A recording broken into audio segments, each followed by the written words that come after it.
Halo semua, selamat datang di channel YouTube Gol Terakhir.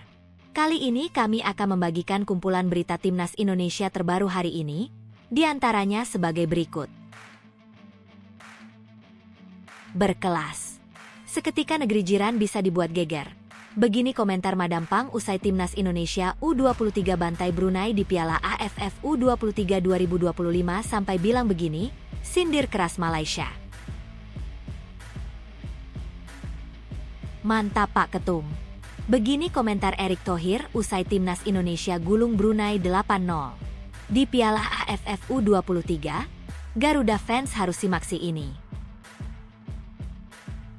Nah ini nih, tampil menggila, Patrick Kluivert langsung panggil Jens Ravens untuk gantikan oleh Romeni yang cedera parah di Timnas Senior usai cetak 6 gol lawan Brunei. Yuk simak ulasan terlengkapnya sebagai berikut. Tapi sebelum itu jangan lupa subscribe, agar kalian tidak ketinggalan informasi terbaru seputar Timnas Indonesia setiap harinya.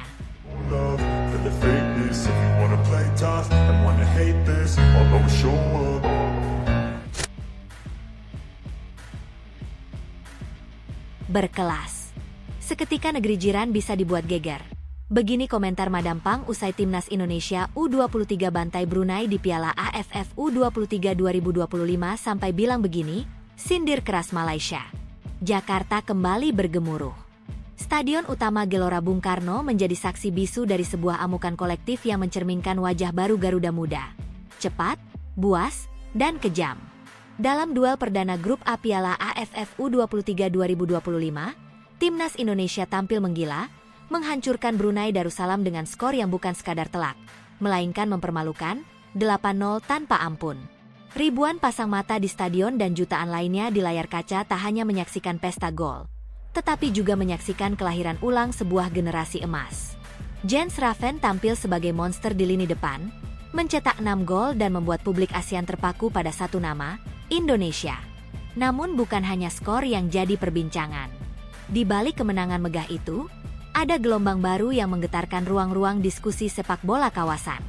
Tak jauh dari tepuk tangan dan selebrasi, sorot kamera sempat menangkap tamu kehormatan di tribun VVIP. Wanita berambut pendek dengan tatapan tajam dan senyum tipis yang penuh makna. Dialah Madam Pang, Presiden Asosiasi Sepak Bola Thailand yang juga dikenal sebagai sosok flamboyan penuh pengaruh di sepak bola Asia Tenggara. Dan meski ia datang tak sebagai rival, komentarnya seusai pertandingan justru mengguncang tetangga di seberang. Sebelum kita menyelam ke dalam pernyataannya yang kini viral, mari mundur sedikit ke waktu bersamaan di laga lain. Di tempat berbeda, Malaysia U23, tim yang dulu begitu lantang menyebut Indonesia, bukan selevel, justru harus menelan kekalahan pahit dari Filipina. Bukan cuma kalah, tapi dipermalukan. Skor akhir 0-2 membuat kepala tertunduk, membuat jagat maya Malaysia gaduh dan penuh makian. Kekalahan tersebut sangat kontras dengan pesta Garuda di Jakarta, menciptakan narasi baru yang tak bisa dihindari. Indonesia bangkit, Malaysia goyah. Dan di saat itulah, komentar Madam Pang keluar bak anak panah yang melesat tepat ke jantung kesombongan negeri jiran. Kalau dulu mereka suka mengejek tim lain dan merasa di atas angin, mungkin sekarang waktunya mereka bercermin. Bukan semua bisa dibeli dengan mulut besar. Kadang diam dan bekerja itu lebih efektif, ujar Madam Pang, seperti dikutip dari media Thailand Matichon Online. Sontak, pernyataan itu menyulut api. Media-media Malaysia yang sebelumnya gemar menyindir Indonesia kini mendadak sunyi. Terutama akun kontroversial One Football Mai, yang sempat meremehkan Indonesia dengan kalimat pedas. Turnamen level apa ini? Beda level dengan Malaysia. Saat PSSI mengundang mereka untuk turnamen mini FIFA Matchday September 2025. Kini, pernyataan itu seolah menjadi bumerang. Karena justru tim yang mereka remehkan tampil luar biasa, sementara mereka sendiri keok dengan memalukan. Madam Pang tak berhenti di sana. Dalam lanjutan wawancaranya, ia menyisipkan kalimat yang menyakitkan namun penuh makna. Hari ini, sepak bola tak lagi soal sejarah masa lalu. Siapa yang bekerja, dia yang akan menang. Kalau hanya bicara tanpa bukti, ia akan seperti itu, tersingkir bahkan sebelum turnamen benar-benar dimulai. Kalimat itu seolah mewakili apa yang selama ini dirasakan publik Indonesia. Sindiran, ejekan, dan kesombongan dari beberapa media dan akun fan Malaysia selama ini memang seperti tak pernah berhenti. Mulai dari penolakan undangan uji coba, meremehkan turnamen, hingga menyebut skuad Garuda tak pantas disebut lawan sepadan. Tapi kini, semua diam, tak bersuara, tak mampu membalas. Pertandingan Timnas Indonesia U23 versus Brunei pun menjadi lebih dari sekadar pembuka. Ia adalah simbol. Simbol dari keseriusan proyek pembinaan yang dirancang oleh PSSI. Di bawah arahan pelatih anyar Gerald van den Burg, mantan asisten timnas Belanda di era 90-an, tim muda Indonesia tampak penuh determinasi, disiplin, dan haus akan kemenangan. Strategi pressing cepat, perpindahan bola yang rapi, dan efektivitas penyelesaian membuat Brunei hanya menjadi bulan-bulanan. Pelatih Brunei U23 bahkan mengakui bahwa Indonesia terlalu superior. Kami seperti tidak menyentuh bola. Kecepatan dan ketajaman mereka di luar level kami, ucapnya dalam konferensi pers singkat. Sementara itu, Malaysia kini terjebak dalam krisis kecil. Setelah kekalahan dari Filipina, kritik deras mengalir. Banyak supporter menyalahkan kesombongan federasi mereka yang memilih menolak ajakan Indonesia untuk bertanding, dengan alasan agenda lebih penting. Namun pada kenyataannya, hasil di lapangan justru menunjukkan bahwa mereka butuh lebih dari sekadar latihan dalam negeri. Komentar Madam Pang, meski tak menyebut nama Malaysia secara langsung, diterjemahkan oleh banyak pihak sebagai teguran telak terhadap negara tetangga itu. Apalagi selama ini, Thailand punya hubungan sepak bola yang tak terlalu panas dengan Indonesia, tapi cukup kompetitif. Namun keberanian Madam Pang untuk bicara blak-blakan tentang kesombongan tanpa hasil, membuat banyak publik ASEAN memberikan tepuk tangan diam-diam. Indonesia sedang naik, Malaysia sedang tenggelam. Dan Madam Pang hanya menunjukkan cermin pada mereka. Tulis akun pengamat sepak bola ASEAN, ASEAN Soccer Radar. Hingga artikel ini ditulis, pihak FAM belum memberikan tanggapan apapun atas sindiran Madam Pang. Tapi dari diamnya mereka, publik tahu, mereka mendengar, dan mungkin mulai merasa terguncang. Piala AFF U23 2025 baru saja dimulai. Namun drama di luar lapangan sudah meledak lebih dulu. Dan di tengah segala hingar-bingar, Timnas Indonesia tidak hanya menang di lapangan. Mereka juga menang di medan mental, reputasi, dan martabat. Dan satu hal yang kini pasti, publik Indonesia tak akan pernah melupakan bagaimana ucapan sombong suatu hari bisa dibalas bukan dengan mulut, tapi dengan 8 gol yang membakar semangat bangsa. Dan dengan satu kalimat tajam dari seorang wanita bernama Madam Pang, yang mengingatkan dunia bahwa diam dan bekerja jauh lebih tajam daripada 1000 kata ejekan. Mantap Pak Ketum. Begini komentar Erick Thohir usai Timnas Indonesia gulung Brunei 8-0. Di Piala AFF U23, Garuda fans harus simak ini. Senja baru saja menyapa ibu kota ketika sejarah kembali ditorehkan di bawah langit megah Stadion Utama Gelora Bung Karno, Jakarta. Sebuah pertandingan pembuka yang semula diprediksi akan menjadi ajang pemanasan, justru berubah menjadi festival 8 gol tanpa balas. Pertunjukan total dari anak-anak muda Indonesia yang kini mulai berani bermimpi besar di bawah komando tangan dingin Gerald van den Burg. Namun, di balik euforia yang menggelegak, di antara sorak-sorai yang menyesak dari ribuan penonton yang memadati tribun GBK, ada satu suara yang justru menyejukkan. Bukan dari pelatih, bukan dari pemain, tetapi dari seorang pemimpin yang selalu tahu kapan harus merayakan dan kapan harus membumi, Ketua Umum PSSI, Erick Thohir. Usai pertandingan, ketika kamera-kamera media menyorot dengan ekspektasi sebuah pujian bombastis, Erick justru menggeleng pelan. Matanya menatap lurus ke arah lapangan yang baru saja menjadi saksi pesta gol. Jangan besar kepala gara-gara menang 8-0 sama Brunei, ucapnya datar, namun menggema seperti petir di tengah keheningan. Kemenangan besar melawan Brunei Darussalam, sebuah tim yang memang sering dianggap sebagai lumbung gol di kawasan ASEAN, bukanlah ukuran sejati. Erick tahu itu. Dan dia ingin para pemain Garuda muda tahu itu juga. Tak perlu terbuai. Tak perlu merasa telah tiba di puncak. Justru saat itulah langkah bisa tergelincir. Justru ketika pujian datang bertubi-tubi, ancaman kejatuhan jadi lebih nyata. Apalagi, seperti diingatkan Erick, lawan sesungguhnya baru akan datang di laga berikutnya. Filipina. Tim yang secara mengejutkan menumbangkan Malaysia 2-0 di pertandingan lain Grup A Malaysia yang notabene adalah semifinalis edisi 2023. Dan kini, setelah kemenangan mengejutkan itu, Filipina datang dengan rasa percaya diri yang tinggi. Saya rasa bukan menjadi ukuran bahwa kemenangan besar ini menjadi patokan yang baik karena kita tahu, tim Filipina mengalahkan Malaysia 2-0, ujar Eric, memberi sinyal bahwa pertarungan sebenarnya baru dimulai. Garuda Muda memang sudah tampil hebat. Tapi belum apa-apa jika belum mengalahkan lawan yang benar-benar menguji karakter dan mental juara. Dan di tengah perhatian kepada skor dan kemenangan, nama Jens Raven pun mencuri perhatian. 6 gol. Bukan main-main.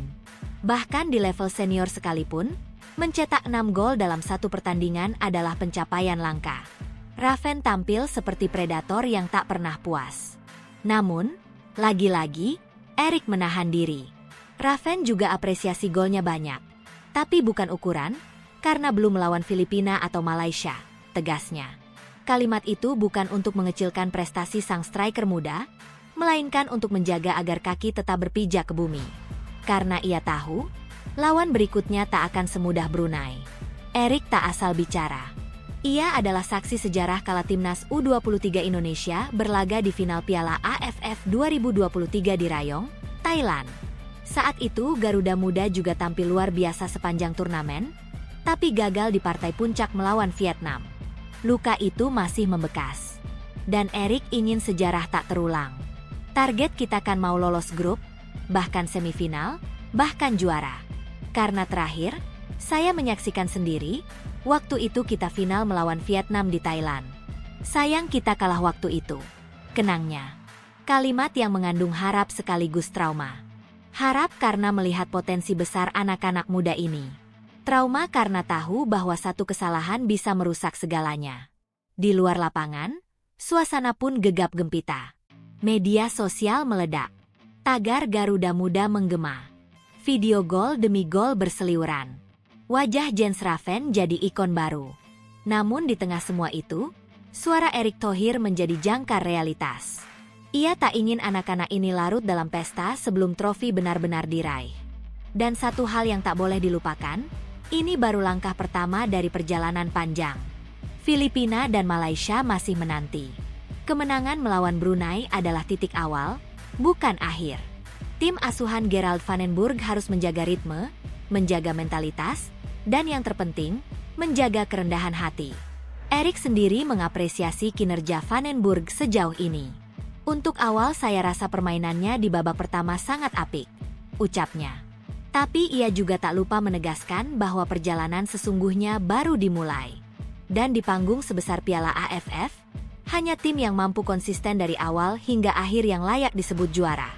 Sementara itu, di ruang ganti Garuda Muda, suasana penuh sorak mungkin tengah terjadi. Tapi jangan lupakan, pelatih van den Burg dikenal sebagai sosok yang sangat disiplin. Ia tak mudah terbuai euforia.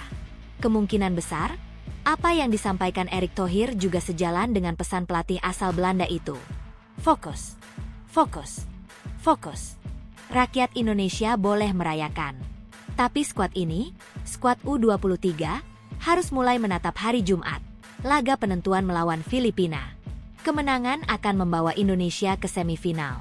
Tapi lebih dari itu, kemenangan akan mengangkat kepercayaan diri menuju kemungkinan juara, gelar yang terakhir kali diraih di era Indra Syafri tahun 2019. Kini, giliran van den Burg yang membawa bendera itu.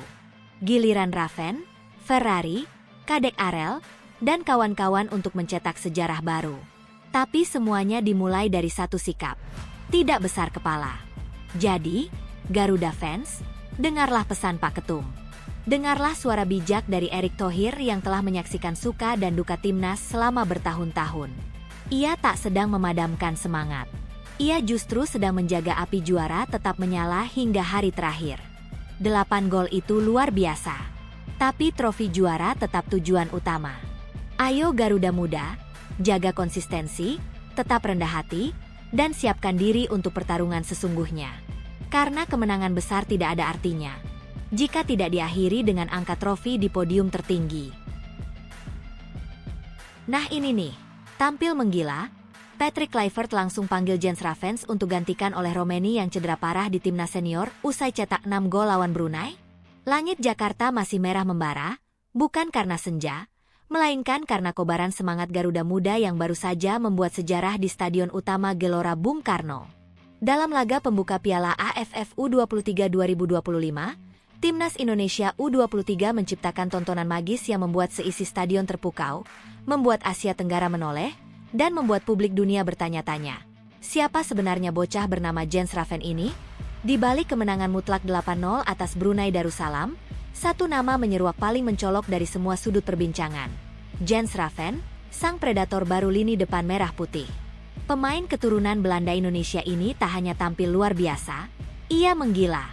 6 gol dalam satu laga bukan hanya rekor personal, tapi juga sinyal kuat bahwa generasi baru Garuda sedang bangkit dengan kekuatan menggetarkan. Tak butuh waktu lama, bisik-bisik mulai beredar. Kamera televisi bahkan sempat menangkap sosok pelatih Timnas Indonesia senior, Patrick Kluivert, yang duduk di tribun VIP, matanya tak lepas dari aksi memukau Raffen. Dan kabar pun pecah. Benarkah Raffen akan langsung dipanggil ke tim senior menggantikan Ula Romeni yang alami cedera parah? Sinyal itu bukan tanpa dasar. Patrick Kluivert memang dikenal sebagai pelatih yang tidak alergi memberi peluang pada darah muda. Ia bukan tipe pelatih konservatif yang menunggu hingga seorang pemain matang secara usia. Baginya, kematangan datang dari momen, bukan dari angka. Dan Jens Raffen telah menciptakan momen emasnya. Apalagi kini Timnas Indonesia senior tengah dilanda krisis lini depan. Striker utama Garuda, Ula Romeni, mengalami cedera serius dalam ajang Piala Presiden 2025. Cedera itu bahkan disebut bisa membuatnya absen cukup lama, termasuk dalam laga penting FIFA Matchday September 2025 mendatang. Indonesia dijadwalkan menghadapi dua lawan kuat, Lebanon dan Kuwait, sebagai bagian dari pemanasan menuju ronde keempat kualifikasi Piala Dunia 2026 zona Asia yang akan dimulai Oktober 2025. Dengan Romeni diragukan tampil, dan tidak banyak opsi striker yang benar-benar tajam, nama Jens Raffen pun mencuat ke permukaan sebagai calon pengganti paling masuk akal. Namun, siapa sebenarnya Jens Raffen? Pemain kelahiran Belanda ini merupakan produk Akademi FC Dordrecht yang mulai mencuri perhatian pelatih Gerald van den Burg sejak akhir 2024. Tak lama kemudian, ia resmi menjadi bagian dari skuad Garuda Muda. Dan pada pertengahan 2025, Raffen menandatangani kontrak profesional bersama Bali United selama 3 musim. Sinyal kuat bahwa ia siap total berkarier di Indonesia. Fisik tinggi menjulang, insting gol mematikan, dan pergerakan cerdas membuat Raffen dianggap sebagai striker modern yang sangat dibutuhkan Indonesia. Ia bukan sekadar penyelesai, tapi juga pencipta peluang.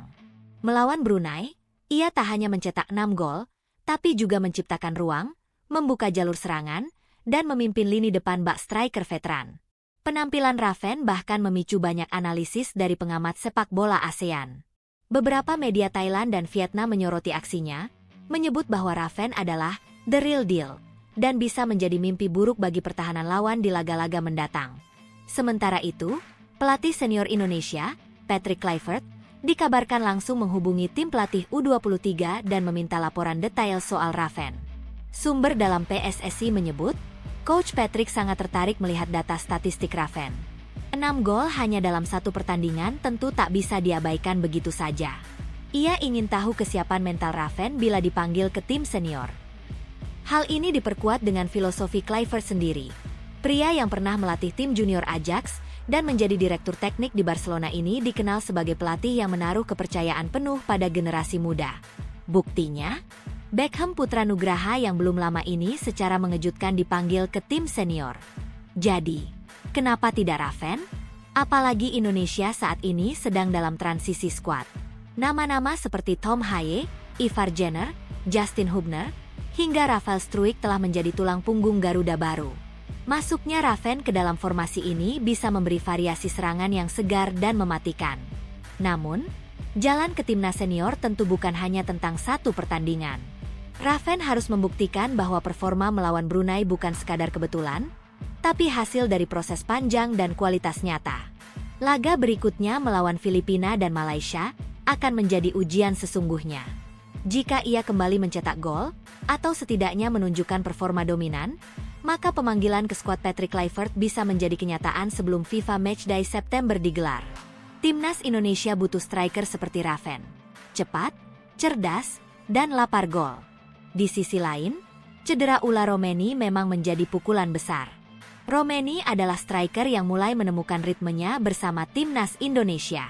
Namun, sepak bola tak pernah menunggu. Ketika satu pintu tertutup, pintu lain terbuka. Dan pintu itu kini berada di depan Jens Raven. Fans Indonesia kini berada di persimpangan antara kagum dan antusias. Setelah bertahun-tahun menunggu striker muda lokal yang benar-benar menjanjikan, akhirnya sinar itu datang. Jens Raven bukan hanya harapan. Ia adalah jawaban dari kerinduan panjang akan sosok predator alami di kotak penalti lawan. Jika performanya konsisten, dan jika Kluivert berani mengambil langkah cepat, maka bukan tidak mungkin dalam waktu dekat kita akan menyaksikan Raven berdiri berdampingan dengan Tom Haye dan Struijk, mengenakan jersey merah, menyanyikan Indonesia Raya, dan bersiap menghadapi Lebanon dan Kuwait. Kini, hanya waktu yang akan menjawab. Tapi satu hal pasti, Garuda Muda telah menemukan burung elang barunya. Namanya Jens Raven. Dan ia sudah siap terbang lebih tinggi dari sebelumnya.